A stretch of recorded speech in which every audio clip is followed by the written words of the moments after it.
السلام علیکم ورحمۃ اللہ وبرکاتہ۔ محترم ناظرین کرام، مفتی اختر حسین علیمی صاحب قبلہ جب مدینہ شریف کے مسجد نبوی میں تشریف فرما تھے تو مدینہ یونیورسٹی کے ایک اسٹوڈنٹ وہاں آئے۔ ان کے ہاتھ میں ایک کتاب تھی، انہوں نے کتاب کو زمین پر پھینکا اور پھر نماز پڑھنا شروع کر دیا۔ مفتی صاحب نے یہ دیکھا تو نماز کے بعد اس اسٹوڈنٹ سے عقیدے کے بارے میں ایک سوال کیا اور پوچھا کہ لوگ نبی کی بارگاہ میں جوق در جوق آ رہے ہیں، تو بتاؤ نبی ان کے درود و سلام کو سنتے بھی ہیں یا نہیں؟ نبی زندہ ہیں یا مردہ؟ ان کے بارے میں آپ کا کیا خیال ہے؟ تو اس مدینہ یونیورسٹی کے طالب علم نے مفتی اختر حسین علیمی صاحب کو کیا جواب دیتے ہیں، تو پھر مفتی صاحب انہیں کیا جواب دیتے ہیں، ان کے درمیان کیا باتیں ہوتی ہے، ان تمام باتوں کو جاننے کے لیے آپ ویڈیو کو پورا دیکھیں اور انشاءاللہ العزیز آپ کی معلومات میں اضافہ ضرور ہوگا۔ میں ایک موقع پر مکہ مکرمہ اور مدینہ طیبہ زیارت کے لیے حاضر ہوا۔ مدینہ طیبہ میں حاضر تھا، مسجد نبوی شریف میں حاضری کی سعادت ملی ہوئی تھی۔ نماز عصر پڑھ کر میں اندر جو قدیم مسجد نبوی ہے اسی میں بیٹھا ہوا تھا۔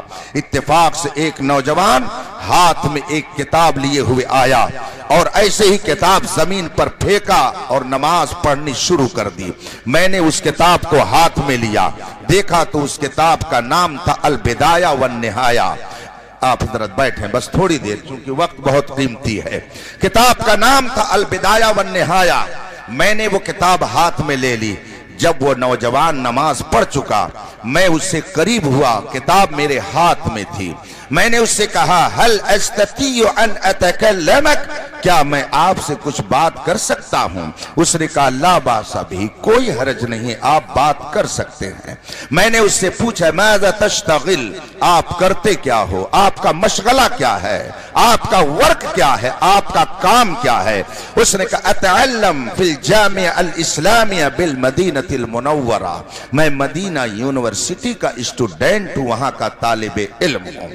میں نے اس سے پوچھا این تسکن، آپ رہنے والے کہاں کے ہو؟ اس نے کہا اسکن من سوڈان، میں سوڈان کا رہنے والا ہوں، میرا تعلق سوڈان سے ہے۔ میں نے اس سے پوچھا فی ای صف تقرأ، آپ کس کلاس میں پڑھتے ہو؟ اس نے کہا فی الصف السابع، میں 7ویں کلاس کا طالب علم ہوں۔ میں نے اس سے پوچھا هل قرأت کتابا فی العقیدہ، کیا آپ نے عقیدے کی کوئی کتاب پڑھی ہے؟ اس نے کہا لا، میں نے عقیدے کی کوئی کتاب اب تک نہیں پڑھی ہے۔ میں نے سوچا کہ لاؤ ذرا معلوم کروں یہ ادھر کا ہے یا ادھر کا ہے، یہ سنی صحیح عقیدہ ہے یا کچھ اور ہے۔ سوڈان افریقہ کا ایک ملک ہے، وہاں کا رہنے والا۔ اس سے میں نے پوچھا الناس یذهبون الى روضۃ النبی صلی اللہ علیہ وسلم، رسول پاک کی بارگاہ میں لوگ فوج در فوج پہنچ رہے ہیں، اللہ کے رسول کی بارگاہ میں سلام پیش کر رہے ہیں، کیا رسول پاک اسے سنتے ہیں یا نہیں سنتے ہیں؟ میں نے سوچا کہ لاؤ یہ سوال کروں، اگر یہ کہتا ہے کہ سنتے ہیں تو میں سمجھ جاؤں گا کہ یہ ادھر کا ہے، اور اگر انکار کرے گا تو میں سمجھ جاؤں گا کہ یہ ادھر کا ہے، مجھے اور کچھ کہنے کی ضرورت ہی نہیں پڑے گی۔ چنانچہ میں نے اس سے جب یہ کہا الناس یذهبون الى روضۃ النبی صلی اللہ علیہ وسلم، لوگ رسول پاک کے روضے اطہر پر گنبد خضرا پر حاضری دے رہے ہیں، کیا رسول پاک اسے سنتے ہیں؟ اس نے آؤ دیکھا نہ تاؤ فوراً کہا قال اللہ تبارک و تعالی فی القرآن الکریم انک میت و انہم میتون۔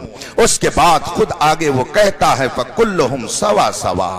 اس کا مطلب آپ نہیں سمجھ سکے، علماء نے سمجھ لیا ہوگا، آپ زیادہ سمجھدار ہیں اس لیے نہیں سمجھ سکے۔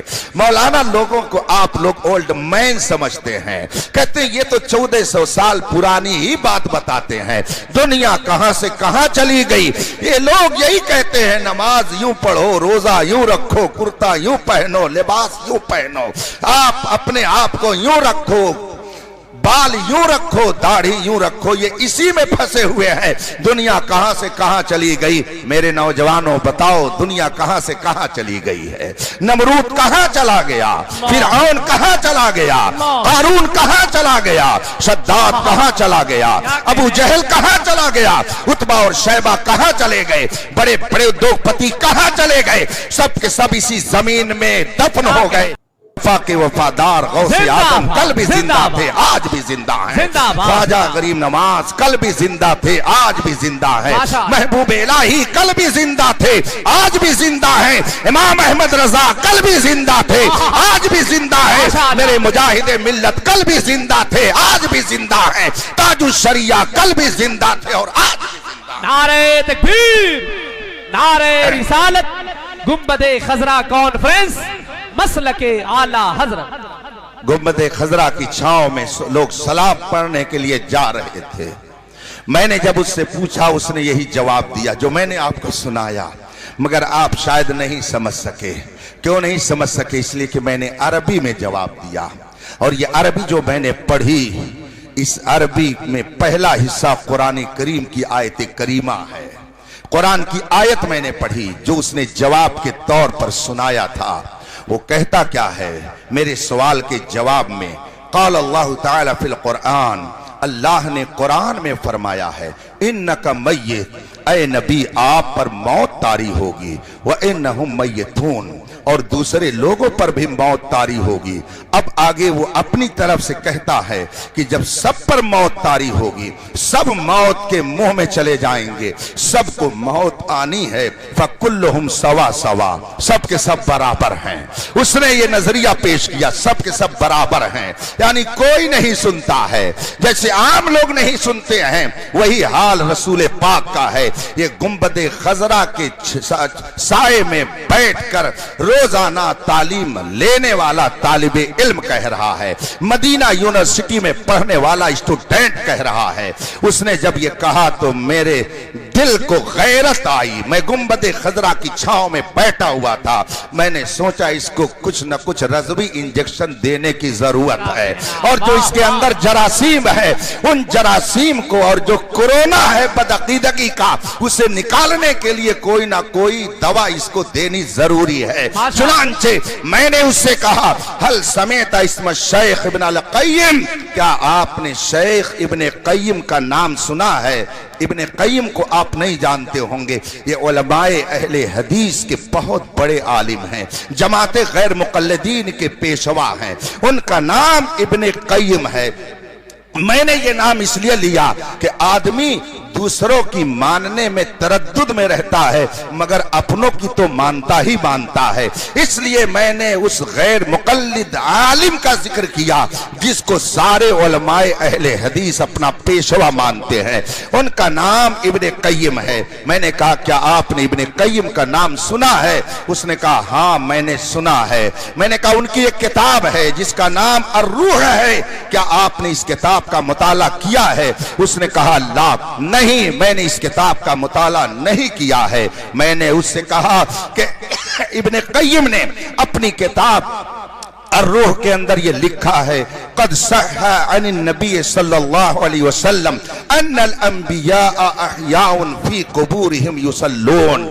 علماء حدیث کے یہ پیشوا اپنی کتاب الروح کے اندر لکھ رہے ہیں کہ صحیح حدیثوں سے یہ ثابت ہے کہ جتنے نبی ہیں سب اپنی قبروں میں زندہ ہیں اور نماز پڑھتے ہیں۔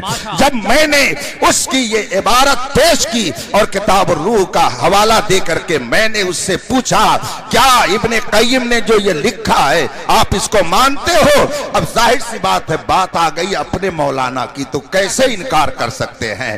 یہی وہ نقطہ ہے جسے سمجھنے کی ضرورت ہے۔ کچھ لوگ ایسے ہیں کہ اگر ان کے پیر کے بارے میں کوئی کچھ کہہ دے، ان کے استاذ کے بارے میں کوئی کچھ کہہ دے، ان کے شیخ کے بارے میں کوئی کچھ کہہ دے تو وہ آپے سے باہر ہو جاتے ہیں، وہ اس کو برداشت نہیں کر پاتے۔ مگر سنی صحیح العقیدہ یہ سوچتا ہے تم مجھے جو چاہو کہہ سکتے ہو، میرے پیر کو جو چاہو وہ کہہ سکتے ہو، مگر پیروں کے پیر مصطفیٰ کی بارگاہ میں اگر